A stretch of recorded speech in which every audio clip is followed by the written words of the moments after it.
Imagine waking up to a headline so strange it doesn't feel real. The United States has taken control of Greenland.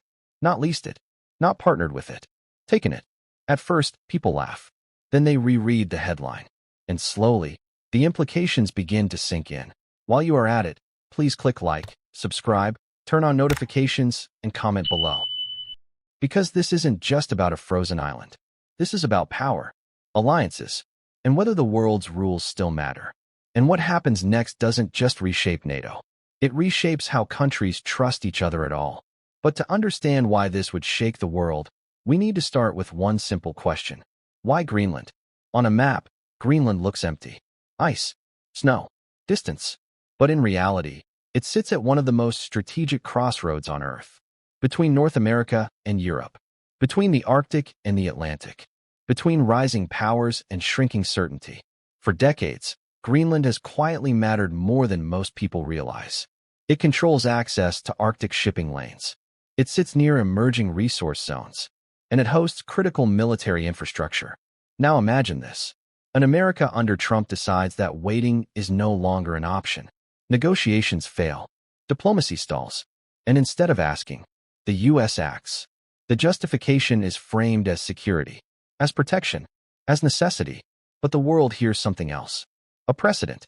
Because if Greenland can be taken, what can't be? The announcement alone sends shockwaves. Markets react instantly. Allies freeze. Rivals watch closely. And NATO, the most powerful military alliance in history, is suddenly facing a question it was never designed to answer. What happens when one member forces a change the others didn't agree to? Because Greenland isn't just territory. It's connected to Denmark. And Denmark is NATO. That single fact turns a geopolitical shock into a legal and moral nightmare. On paper, NATO exists to protect members from external threats. But what if the pressure comes from inside? There's no playbook for this. And that uncertainty spreads fast. European leaders scramble to respond. Some condemn the move immediately. Others hesitate. Because criticizing the United States publicly comes with consequences. Economic ones. Security ones. Political ones. Silence, however, also has consequences. By the end of the first week, the alliance is visibly strained. Emergency meetings are called, not to plan retaliation, but to decide what unity even means anymore. Meanwhile, Russia and China say very little. And that silence is intentional. They're watching how the West handles its own fracture. Because if NATO can't resolve this cleanly, its credibility takes a permanent hit. But the impact doesn't stop at alliances. Greenland itself becomes the center of global attention. Local leaders are caught between outrage and realism. The population is small. The leverage is limited. And suddenly, their future is being discussed in foreign capitals. Promises are made. Investment, jobs, infrastructure, security guarantees. But history has taught smaller regions one thing. When great powers promise protection, they usually expect something in return. And that brings us to the real shift. Because this isn't just about land. It's about the rules of the world changing in real time. For decades, borders were treated as fixed, not unbreakable, but stable. Now that assumption cracks. If a powerful country can justify control using security language, others can too, and others will. By the end of the first phase, the global reaction is clear. No one knows how far this goes. Does NATO hold together? Does Europe push back? Does this become a one-off event? Or the start of a new era where strength matters more than consent? And we haven't even reached the most dangerous part yet. Because the real consequences don't come from the takeover itself. They come from what happens after the world accepts it. And that's where everything changes. At first, NATO tries to do what it always does. Slow things down. Emergency meetings are framed as consultations. Statements are carefully worded. Every sentence is negotiated. No one wants to be the first to say what everyone is thinking. Because once it's said out loud, it can't be taken back. The core problem is simple, but devastating. NATO was built to defend its members from outside threats. It was never built to stop one member from acting unilaterally against another member's interests. There is no clause for this. No red button. No enforcement mechanism. No clear punishment. And everyone in the room knows it. Denmark demands answers. Not emotional ones. Legal ones. They argue that Greenland's status cannot be changed without consent. They argue that sovereignty still matters. But behind closed doors, they hear something chilling. Support is conditional. Some allies back Denmark strongly. Others hesitate, because challenging the United States isn't just a moral decision. It's a strategic gamble. The U.S. provides the backbone of NATO's military power. Funding, logistics, intelligence. Without it, NATO becomes a very different organization. And every European leader knows this. So instead of unity, NATO fractures quietly. Publicly, they speak of dialogue. Privately, they take sides. This is where trust begins to erode. Not in dramatic headlines. In subtle recalculations. Countries start asking themselves uncomfortable questions. If the U.S. can do this to Denmark, what happens if our interests conflict next? Would Article 5 still mean the same thing? Or would it depend on politics? By the second week, European capitals are split. Some push for a firm response. Others argue that escalation would weaken NATO more than silence. A few quietly begin discussing something once unthinkable. A future where Europe cannot rely fully on American leadership. That idea alone sends shockwaves. Because for decades, the global order depended on one assumption. That America, even when aggressive, ultimately respected the system it helped build. Now that assumption is cracked. And cracks spread. Meanwhile, Russia and China begin adjusting their posture. Not aggressively. Strategically. They amplify questions rather than make statements. They let Western media argue with itself. They let European leaders contradict each other.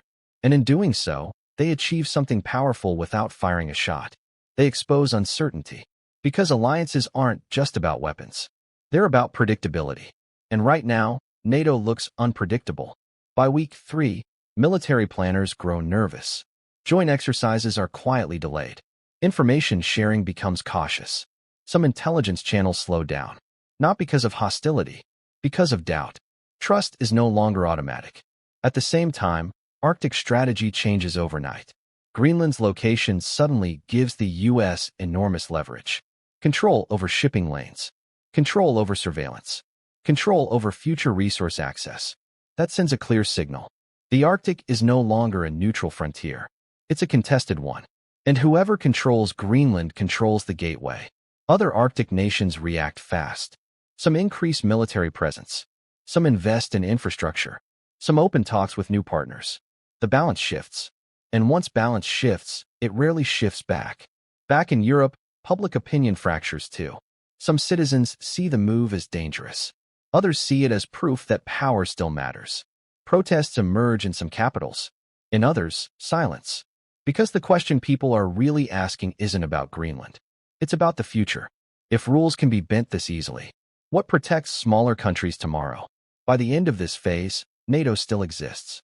Flags still fly. Meetings still happen. But something fundamental has changed. The alliance is no longer held together by certainty. It's held together by inertia. And inertia is fragile. Because the real danger isn't NATO collapsing overnight.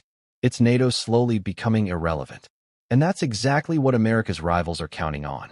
But the global impact doesn't stop with NATO. Because once the world sees that borders can be redefined, economic consequences begin to follow. Markets, trade routes, energy strategy. And that's where the ripple effects turn into waves. Because in Part 3, we'll see how this move reshapes global power, emboldens rivals, and quietly rewrites the rules of influence. And once those rules change, they never fully change back. While NATO debates language and process, the rest of the world moves faster. Russia and China don't rush to condemn or celebrate. They wait. Because moments like this are rare. A moment when the world's most powerful alliance looks uncertain. When its leader looks unpredictable.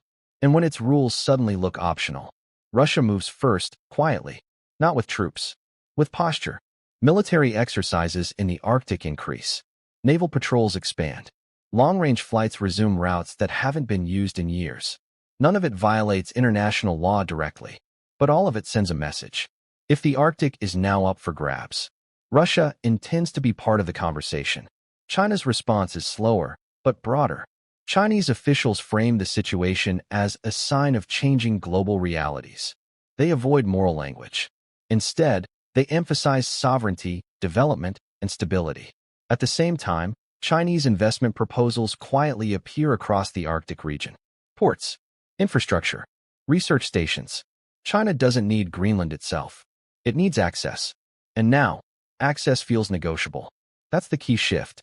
What used to be fixed now feels flexible. And flexibility favors patient powers. By this point, smaller nations are watching closely. Not with outrage. With calculation. Countries that once trusted international rules as protection start reconsidering. They ask themselves a dangerous question. If power decides outcomes, who should we align with? Some nations double down on existing alliances. Others hedge. They open new trade talks. They diversify military suppliers. They avoid firm commitments. Loyalty becomes conditional. This is how global order erodes. Not through war, through options. By the middle of this phase, international institutions struggle to respond. Statements are issued. Concerns are expressed. But enforcement is absent. Because enforcement requires unity. And unity is exactly what's missing. This creates a chilling precedent. The idea that if you're strong enough and careful enough, you can change facts on the ground and survive the backlash. That lesson doesn't go unnoticed. By now, analysts stop asking whether the Greenland takeover was legal. They ask whether legality still matters. Because the reaction has revealed something uncomfortable. The system only works when the strongest players believe in it. And belief has limits. Meanwhile, inside the United States, the move reshapes domestic politics too. Supporters frame it as decisive leadership, a move that prioritizes security and strength. Critics warn it damages trust and isolates allies. But internationally, those debates matter less. What matters is perception. And the perception is this. America is willing to act alone if it believes the stakes are high enough. That perception alone changes behavior worldwide. Trade negotiations harden. Security guarantees are questioned. Countries start planning for a world where American decisions are less predictable. This doesn't mean America loses power overnight. It means its power becomes conditional. And conditional power invites testing. By the end of this phase, one truth is clear. The takeover of Greenland doesn't start a global conflict. It starts something more subtle. A slow shift away from rules-based order toward influence-based order, where outcomes depend on leverage, not law, where alliances are tools, not commitments, and where neutrality becomes harder to maintain. But we still haven't reached the most dangerous consequence. Because the real impact isn't geopolitical. It's psychological.